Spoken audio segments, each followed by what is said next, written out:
Chère famille Vie Nouvelle, d'abord je veux saluer chacun d'entre vous dans le beau et précieux nom de Jésus-Christ de Nazareth.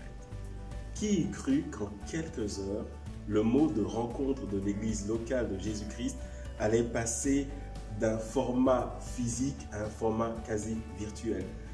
Et pourtant, c'est bien ce que nous sommes en train de vivre et probablement pour les prochaines semaines. Alors avant de vous dire comment vous et moi nous allons vivre les prochaines semaines, j'aimerais d'abord partager avec vous deux choses. La première chose, c'est que Dieu est souverain et que Dieu est au contrôle. Lorsque nous lisons par exemple Lamentation chapitre 3, les versets 37 à 39, nous voyons que rien n'arrive sans que Dieu le permette et quand quelque chose arrive, il y a bien une raison et une cause.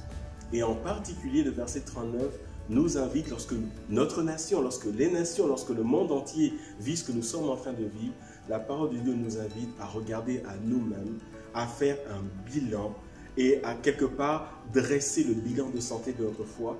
Et c'est ce à quoi je veux appeler chacun d'entre nous. La deuxième chose sur laquelle j'aimerais attirer votre attention se trouve dans Matthieu chapitre 16, verset 18. Et dans ce passage, c'est la première fois que Jésus-Christ, notre Seigneur, parle de l'Église. Et qu'est-ce qu'il dit? Il dit « Je bâtirai mon Église et la porte du séjour des morts ne prévaudront point contre elle. » Que retenir de cela? Eh bien simplement que l'Église est toujours victorieuse, quelles que soient les circonstances, quel que soit ce qui se passe dans le monde, dans les nations, quel que soit ce qui va troubler les nations. Le Seigneur, lorsqu'il parle pour la première fois de l'Église, il va faire ressortir le fait que lui-même, il bâtit son Église et que cette Église est toujours victorieuse. Et nous pouvons le voir dans l'histoire de l'Église, depuis que le Seigneur lui-même a établi son Église.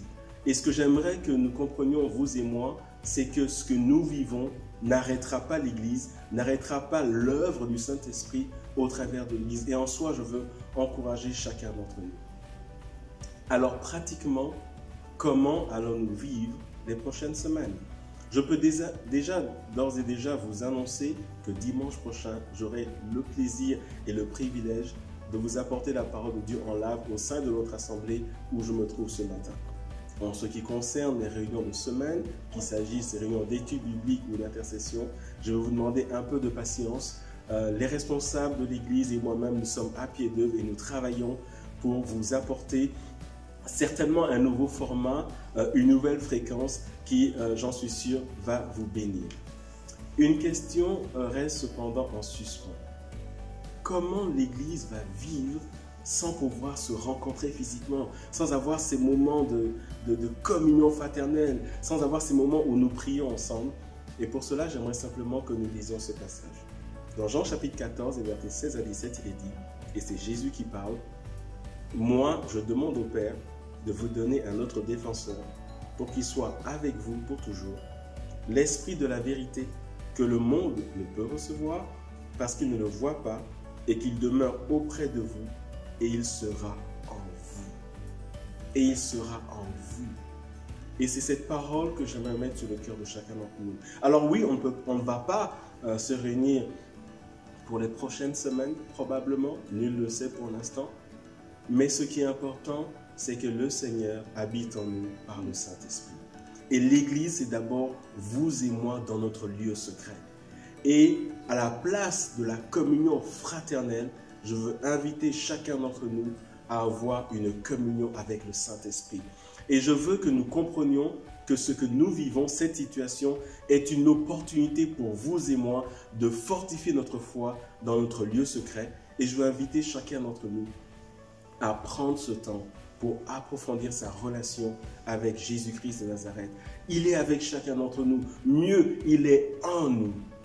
Je vous invite à avoir des moments d'études bibliques en couple, en famille. C'est autant d'occasions pour les parents de rassembler les enfants, pour prier ensemble, méditer sur un verset biblique, sachant que le Seigneur nous garantit de la communion avec le Saint-Esprit.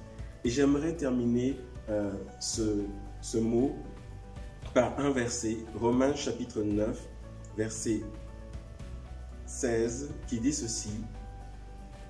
« Ainsi donc, cela ne dépend ni de celui qui veut, ni de celui qui court, mais de Dieu qui a compassion. » Et d'autres versions disent mais de Dieu qui fait grâce. Je veux vous laisser avec la grâce de Dieu. Que Dieu vous bénisse, que Dieu nous bénisse. Prions les uns pour les autres et je vous dis à bientôt.